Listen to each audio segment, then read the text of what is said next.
Radhe Radhe everyone. आप सभी को हिंदू धर्म के महापर्व जन्माष्टमी की बहुत बहुत शुभकामनाएं। फ्रेंड्स, जन्माष्टमी कृष्ण भक्तों के लिए बहुत ज़्यादा विशेष होता है। जो लोग लड्डू गोपाल जी की सेवा करते हैं वो तो जन्माष्टमी को एक उत्सव की तरह मनाते हैं। तो जन्माष्टमी के दिन हमें पूजा कैसे करनी है, लड्डू गोपाल जी की सेवा हमें कैसे करनी है, इसके विषय पर आज का ये वीडियो है। तो देखिए, जन्माष्टमी का चाहे आप व्रत करें या ना करें, लेकिन लड्डू गोपाल जी का पूजन, भगवान श्री कृष्ण जी का पूजन इस दिन अवश्य करना चाहिए।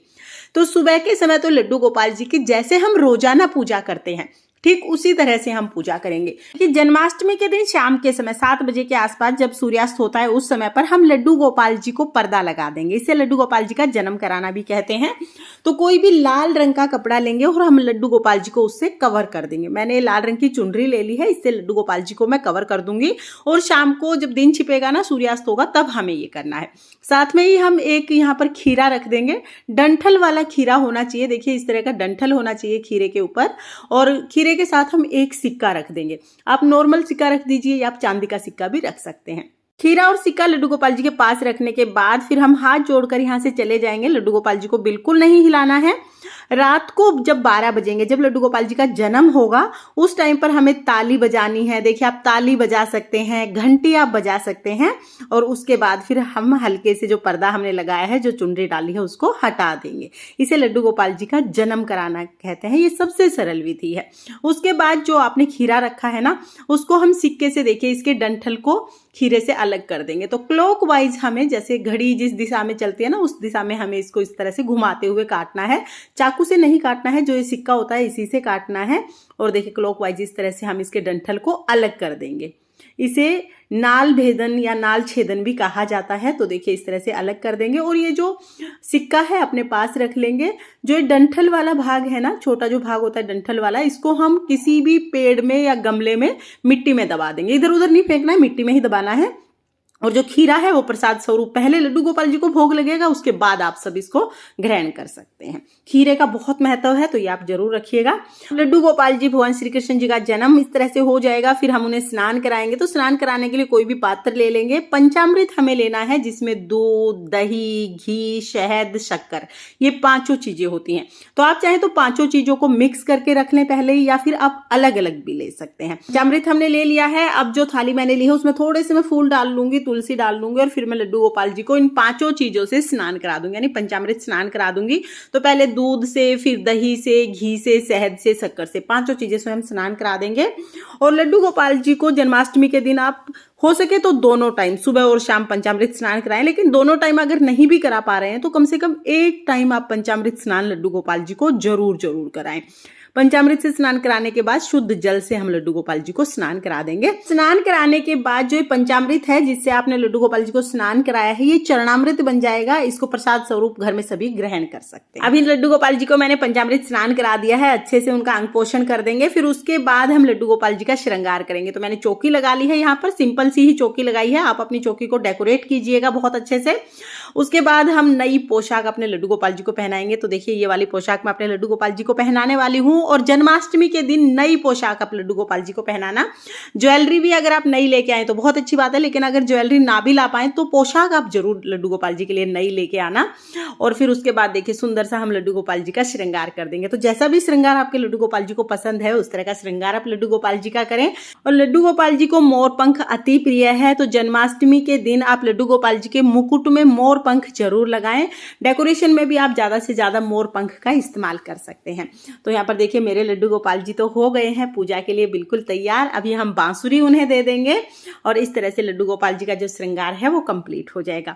आपको लड्डू गोपाल जी का इस श्रृंगार कैसा लगा कमेंट करके जरूर बताना। मुझे तो बहुत ही सुंदर लगा। और चलिए, मैं आपको नजदीक से लड्डू गोपाल जी के दर्शन करा देती हूँ। तो येलो और ग्रीन कलर की बहुत ही सुंदर सी पोशाक लड्डू गोपाल जी ने पहनी है। और देखिए, लड्डू गोपाल जी कुछ इस तरह के दिख रहे हैं। तो लड्डू गोपाल जी को हमने चौकी पर विराजमान कर लिया है। अगर आपके पास गाय माता है तो लड्डू गोपाल जी के साथ आप गौ माता को भी जरूर विराजमान करें। तो हरी हरी घास में हमने यहाँ पर गौ माता को विराजमान कर दिया है। और जब भी हम कोई पूजा करते हैं तो गणेश जी का पूजन सर्वप्रथम किया जाता है, तभी पूजा सफल होती है। तो यहाँ पर हम गणेश जी को भी विराजमान कर देंगे। यहाँ पर देखिए सभी की स्थापना हो चुकी है, चौकी मैंने लगा ली है। आप चाहें तो जन्माष्टमी के दिन में ही आप चौकी लगा सकते हैं। चौकी लगाने के बाद जब रात को पूजा शुरू करेंगे, सबसे पहले शुद्धिकरण करेंगे, जल के छींटे हम लगा लेंगे। उसके बाद हम देसी घी का दिया जलाएंगे, देसी घी का या तिल के तेल का दिया जला सकते हैं। फिर हम सभी को तिलक करेंगे, तो चंदन से तिलक हमें जरूर करना है, क्योंकि भगवान श्री कृष्ण जी लड्डू गोपाल जी को चंदन अति प्रिय है। तो आप चाहें तो आप चंदन श्रृंगार कर सकते हैं लड्डू गोपाल जी का, या आप सिर्फ तिलक लगा सकते हैं चंदन का। तो सभी को हम चंदन से तिलक लगा देंगे। उसके बाद हम रोली से तिलक लगा देंगे सभी को। चंदन रोली से तिलक लगाने के बाद हम अक्षत समर्पित करेंगे, यानी कि हम तिलक पर चावल समर्पित कर देंगे। उसके बाद फिर हम वस्त्र स्वरूप कलावा समर्पित करेंगे। तो अगर आपके पास जनेऊ है तो आप जनेऊ समर्पित कर दीजिए। अगर जनेऊ नहीं है तो गणेश जी के लिए इस तरह कलावे को 7 बार लपेटकर आप जनेऊ बना सकते हैं। ये हम वस्त्र गणेश जी को समर्पित कर देंगे। लड्डू गोपाल जी ने पहले से ही वस्त्र पहने हुए हैं, गैया को भी हम कलावा समर्पित करेंगे। उसके बाद हम फूल समर्पित करेंगे। तो इस दिन तो बहुत ही सुंदर सुंदर से फूल आपको मार्केट में मिल जाएंगे। कोई भी फूल जो भी आपको मार्केट में मिले वो आप लड्डू गोपाल जी को, भगवान गणेश जी को, सभी को समर्पित कर दीजिए। सुंदर सा अपनी चौकी को सजा लीजिएगा, क्योंकि बहुत बड़ा उत्सव है हमारे लड्डू गोपाल जी के लिए।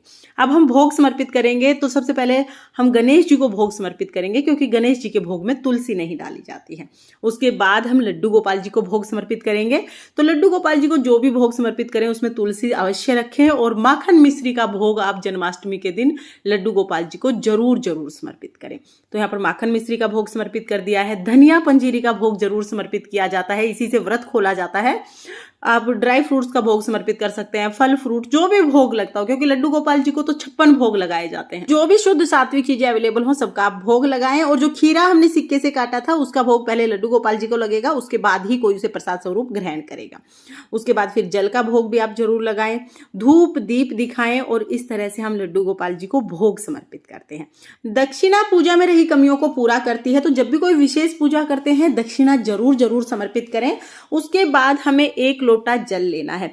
चंद्रमा को अर्घ देने के लिए हमें जल चाहिए होगा। चंद्रमा को अर्घ देने के बाद ही व्रत खोला जाता है। तो 1 लोटा जल हम ले लेंगे। इस जल में हम थोड़े से फूल डालेंगे, और जो धनिया पंजीरी हमने चढ़ाई है उसमें से थोड़ी सी धनिया पंजीरी इस जल में डाल लेंगे। इस तरह से चंद्रमा को अर्घ देने का जल तैयार हो जाएगा।